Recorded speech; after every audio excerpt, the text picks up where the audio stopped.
the Iranian community, and I think the world, is really outraged at this treaty that has been signed by Belgium, and now they are expecting the parliament to approve it.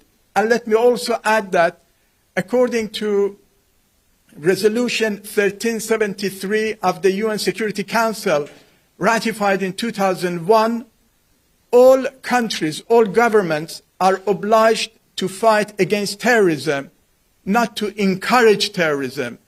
This act of Belgian government is clearly encouraging the Iranian regime and providing impunity for the terrorists of this regime, for agents of this regime to come to Europe, carry their terrorist operations, and then be assured that they would be released back to Iran. And this is really making a mockery of the justice system, particularly dealing with a country that has no rule of law, but it is ruling by absolute repression. So in this situation, we call on Belgian parliamentarians to reject this shameful deal, which is undermining the prestige and reputation of Belgium and its judiciary. And the Belgian government should bear in mind that with any terrorist activities in the future carried by the Iranian regime, they bear a responsibility because they are giving already impunity to those terrorists. So in these circumstances, there has been a lot of condemnation coming from around the world, not just from the Iranian communities around the world, but also from members of parliament in European countries and also in the United States. So once again, I call on Belgian parliamentarians, representatives of the people of Belgium, to reject this deal, this treaty. Now I will ask the two lawyers. Mr. Boutier, would you like to say a few words, or Rick, whatever? And then we will respond to any question. Ik kan eigenlijk alleen maar kort zijn in het Nederlands. Wij hebben gedurende 4 jaar een juridische strijd gevoerd. En niet alleen tegen de verdediging van 4 terroristen, maar ook tegen de permanente dreiging van het Iraanse regime. Herinner u dat net voor de pleidooi in eerste aanleg in Antwerpen in 2021 het Iraanse regime nog heeft gedreigd om meneer Jalali om te brengen. En de Belgische rechtspraak, het Belgische onderzoek heeft nooit geplooid voor de Iraanse dreigingen. En het valt vandaag zeer sterk te betreuren dat ons land dan toch gaat capituleren middels een achterafkamertjesverdrag dat absoluut vrijgeleide geeft aan Assadollah Assadi om terug te keren naar zijn land en, conform artikel 13 van het verdrag, om ook onmiddellijk te genieten van amnestie. En geloof mij vrij, die amnestie die zal op het ogenblik dat hij landt op het tarmac in Teheran, zal die al getekend zijn. Die man die onder de cover van diplomatieke onschendbaarheid heel Europa geterroriseerd heeft, niet alleen met deze bomaanslag in Villepinte, die we ternauwernood hebben kunnen verijdelen, maar ook met een netwerk van spionnen dat hij aanstuurde vanuit de Weense ambassade. Deze man zal met open armen ontvangen worden door Ayatollah Khamenei. En het eerste wat zal gebeuren is een verbetering, een verhoging van zijn positie. Dit verdrag geeft aan ons land geen enkele garantie dat deze man en deze terroristische staat morgen niet opnieuw aan de voordeur van het Westen staat, aan de voordeur van Europa. En gaan we dan de volgende bomaanslag nog kunnen verijdelen? Legitimeren we met dit verdrag niet absoluut de gijzelpolitiek die Iran al jaren voert? Geven we hier niet te veel in op terrorisme? We zijn ontsnapt in deze zaak aan een zware bomaanslag. Wat gaan we de volgende keer vertellen wanneer er slachtoffers vallen van de hand van dit regime? En er zijn al veel slachtoffers gevallen. De cliënten die ik in deze zaak vertegenwoordig, hebben sinds de jaren 80 30.000 medestanders zien omgebracht worden door het regime. Elk jaar pleegt Iran nog moordaanslagen op westerse bodem. Niet altijd komen ze in de media. Met dit verdrag bestendigen we een bestaand beleid binnen Iran dat erin bestaat onschuldige burgers te gijzelen en dan af te wachten tot men ze kan wisselen voor enerzijds geld en anderzijds geheimagenten, veroordeelde terroristen, om ze dan te kunnen een nieuwe vrijgeleide geven binnen het Teheraanse spionagenetwerk. Dus ik denk dat ik vandaag samen met de cliënten kan dit verdrag absoluut veroordelen als een eerste stap richting een bestendiging van staatsgesponsord terrorisme, waarbij ons land geen enkele garantie krijgt middels dit verdrag dat recht zal geschieden. Meneer Assadi zal conform artikel 13 van het verdrag onmiddellijk gratie verleend worden en er is geen enkele garantie op de openbare veiligheid van ons land, noch van het Vrije Westen. En ik vind dat een zeer betreurenswaardige evolutie, ook wanneer we zien in een nog bredere context dat Iran zich absoluut niet houdt aan het non-proliferatieverdrag, dat Iran verder gaat met het verrijken van uranium en dat we nog verder afstaan dan ooit van vrede in deze regio. Op geopolitiek vlak is dit verdrag absoluut een stap terug, een stap in de verkeerde richting. Dat is de boodschap die ik vandaag aan u wil brengen. Indien er nog vragen zijn, maar meester Bautier zal in het Frans u dan nog eens toespreken.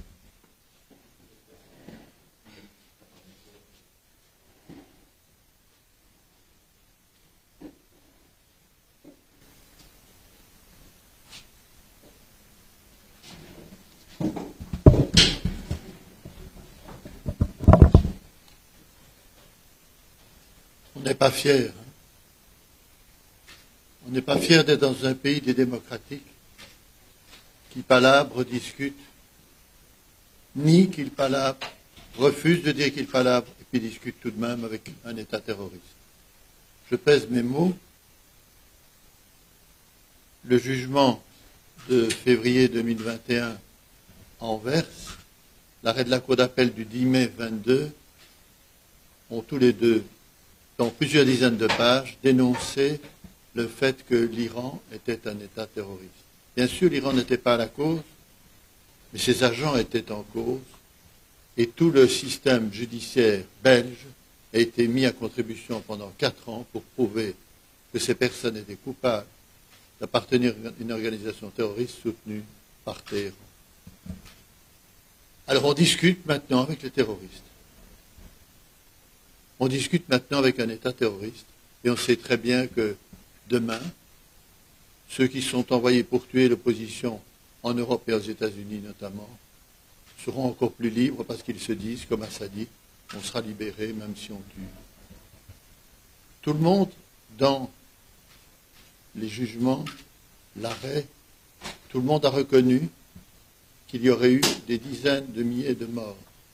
Pas 10, pas 20, des dizaines de milliers de morts, compte tenu du nombre de grammes de TNT, compte tenu de la manière dont ça allait se produire dans une salle de spectacle où il y avait 25, 30, 35 000 personnes et où la panique aurait engendré autant de morts et de blessés que le TNT. Donc ils voulaient tuer un grand nombre. Et les voilà dans quelques semaines, dans quelques jours, libres. C'est dégoûtant. Il n'y a pas d'autre mot. J'ai devant moi une lettre qu'à la demande de nos clients, j'avais écrit à Madame Wilmès, ministre à l'époque des Affaires étrangères, pour lui dire, vous savez, dans la prison, comme l'a rappelé mon confrère, M. Assadi a dit, si vous ne me libérez pas, on viendra me chercher. On avait écrit une lettre au pouvoir politique belge, au gouvernement belge, en leur disant, la séparation des pouvoirs existe et les termes sont ceux-ci, la séparation des pouvoirs, dit Mme Wilmès, et l'indépendance du pouvoir judiciaire qui lui incombe de respecter scrupuleusement ne permettent pas des rapports entre les ministres des partis concernés durant un procès en cours.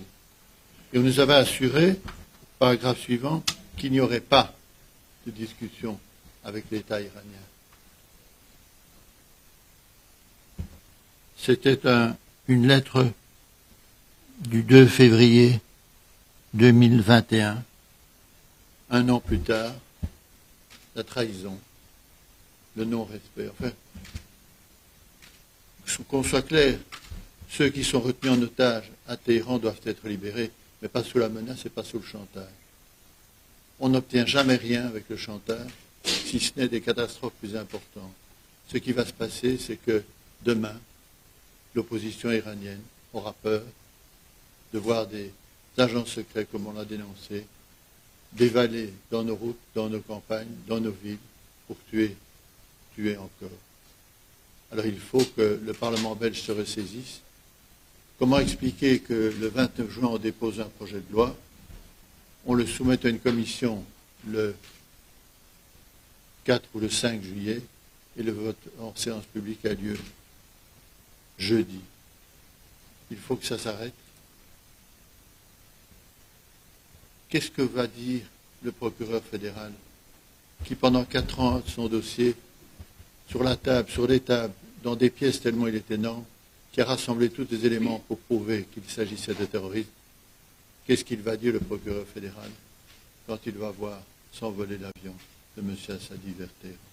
Je vous remercie.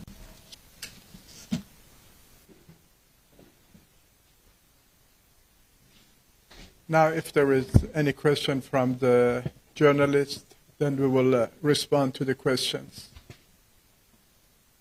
Please.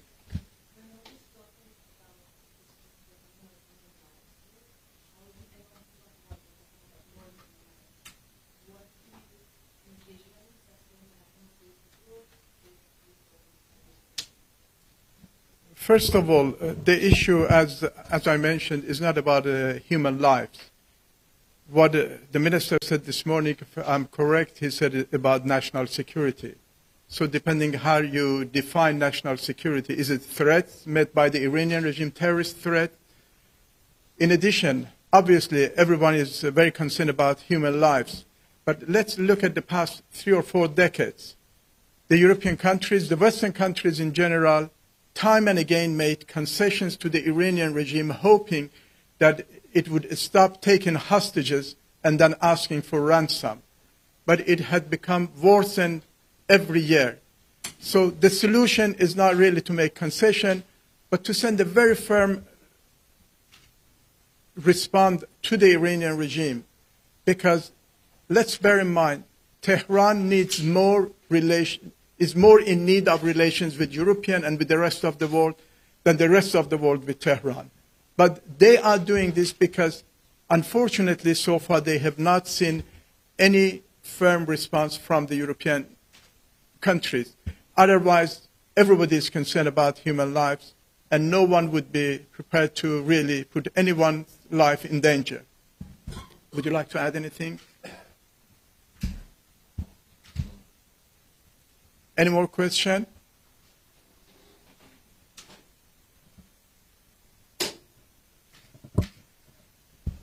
If there is no more question, we will end this conference now.